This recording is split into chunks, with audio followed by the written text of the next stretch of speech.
হলো। প্রতিটি গিঠে ছিল এক একটি অভিশাপ, এক একটি কালো মন্ত্র।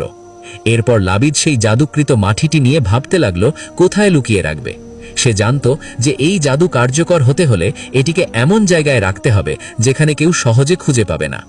অনেক চিন্তার পর সে সিদ্ধান্ত নিল যে বনু জুরাইক গোত্রের এলাকায় অবস্থিত জারওয়ান নামক একটি কূপে এটি ফেলে দেবে। এই কূপটি ছিল অনেক পুরনো এবং প্রায় পরিত্যক্ত। এর পানি ছিল গাঢ় এবং ময়লা, মেহেদির পানির মতো লালচে রঙের।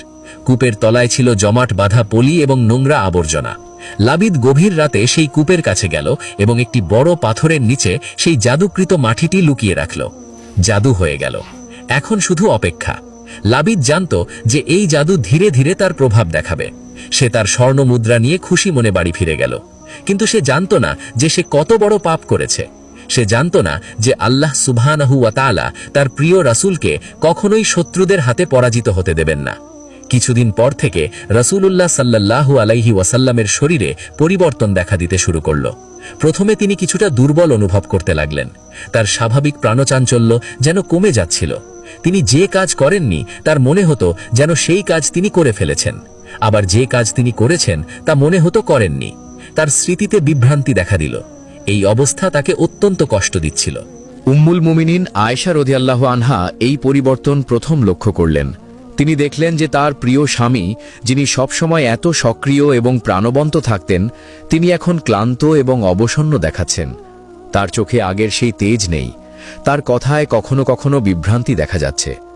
আয়েশা রাদিয়াল্লাহু আনহা জিজ্ঞেস করলেন, ইয়া রাসূলুল্লাহ, আপনার কি কোনো সমস্যা হচ্ছে? আপনাকে অনেক অসুস্থ মনে হচ্ছে। রাসূলুল্লাহ সাল্লাল্লাহু আলাইহি ওয়াসাল্লাম বললেন, হ্যাঁ আয়েশা, আমার ভিতরে কিছু একটা হচ্ছে যা আমি বুঝতে পারছি না। মনে হচ্ছে যেন কিছু একটা আমাকে ভিতর থেকে দুর্বল করে দিচ্ছে। আমি কখনো কখনো ভুলে যাচ্ছি কি করেছি আর কি করিনি। এই কথা শুনে আয়েশা রাদিয়াল্লাহু আনহা অত্যন্ত চিন্তিত হয়ে পড়লেন। তিনি রাসূলুল্লাহ সাল্লাল্লাহু আলাইহি ওয়াসাল্লামের সেবায় আরও মনোযোগী হলেন। তিনি তার জন্য পুষ্টিকর খাবার তৈরি করতেন, তার বিশ্রামের ব্যবস্থা করতেন। কিন্তু কিছুতেই রাসূলুল্লাহ সাল্লাল্লাহু আলাইহি ওয়াসাল্লামের অবস্থার উন্নতি হচ্ছিল না। দিন যায়, সপ্তাহ যায়, রাসূলুল্লাহ সাল্লাল্লাহু আলাইহি ওয়াসাল্লামের অবস্থা ক্রমশ খারাপ হতে থাকে। কিছু বর্ণনায় এসেছে যে এই অবস্থা প্রায় 6 মাস পর্যন্ত স্থায়ী ছিল। এই সময়ে তিনি অনেক কষ্ট পেয়েছেন। তার শরীর দুর্বল হয়ে পড়েছিল। তিনি কখনো কখনো মনে করতেন যে তিনি তার স্ত্রীদের কাছে গেছেন, অথচ বাস্তবে তিনি যাননি। এই বিভ্রান্তি তাকে অত্যন্ত কষ্ট দিচ্ছিল। সাহাবীরাও লক্ষ্য করলেন যে রাসূলুল্লাহ সাল্লাল্লাহু আলাইহি ওয়াসাল্লামের মধ্যে কিছু পরিবর্তন এসেছে।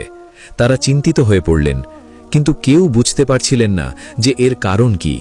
তারা মনে করলেন হয়তো কোনো অসুখ হয়েছে, কিন্তু কোনো চিকিৎসাতেই কাজ হচ্ছিল না। রাসূলুল্লাহ সাল্লাল্লাহু আলাইহি ওয়াসাল্লাম এই কষ্টকর সময়েও আল্লাহর কাছে দোয়া করতে থাকলেন।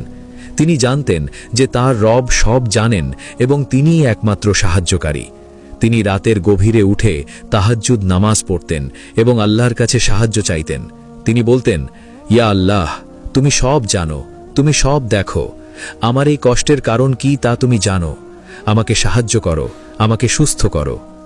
আল্লাহ সুবহানাহু ওয়া তাআলা তার প্রিয় রাসূলের দোয়া কবুল করলেন।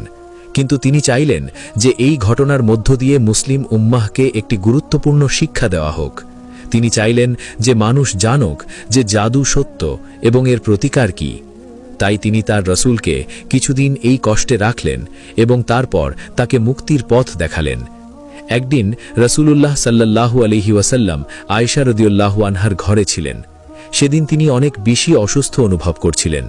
তিনি আল্লাহর কাছে বিশেষভাবে দোয়া করলেন। সেই রাতে তিনি ঘুমিয়ে পড়লেন এবং সেই রাতেই আল্লাহ তাআলা তাকে স্বপ্নের মাধ্যমে সব কিছু জানিয়ে দিলেন। রাসূলুল্লাহ সাল্লাল্লাহু আলাইহি ওয়াসাল্লাম স্বপ্নে দেখলেন যে দুজন ফেরেশতা তার কাছে এসেছেন। একজন তার মাথার কাছে বসলেন, আরেকজন তার পায়ের কাছে। তারা দেখতে অত্যন্ত সুন্দর এবং তেজময়। তাদের গায়ে ছিল শুভ্র পোশাক এবং তাদের মুখমণ্ডল ছিল আলোকোজ্জ্বল। মাথার কাছে যে ফেরেশতা বসেছিলেন তিনি পায়ের কাছের ফেরেশতাকে জিজ্ঞেস করলেন, এই ব্যক্তির কি হয়েছে?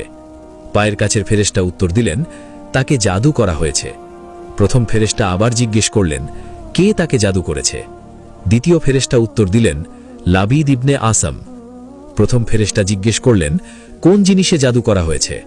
দ্বিতীয় ফেরেশতা উত্তর দিলেন, চুল এবং চিরুনির মধ্যে। প্রথম ফেরেশতা জিজ্ঞেস করলেন, সেটা কোথায় আছে?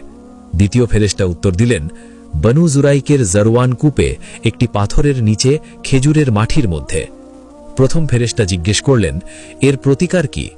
দ্বিতীয় ফেরেশতা উত্তর দিলেন, সেই কূপ থেকে জাদুকৃত জিনিস বের করে আনতে হবে এবং গিঁটগুলো খুলতে হবে। রাসূলুল্লাহ সাল্লাল্লাহু আলাইহি ওয়াসাল্লাম ঘুম থেকে জেগে উঠলেন। তার মুখে ছিল এক অদ্ভুত স্বস্তির ছাপ। এতদিন পর তিনি জানতে পারলেন যে তার এই কষ্টের কারণ কি। তিনি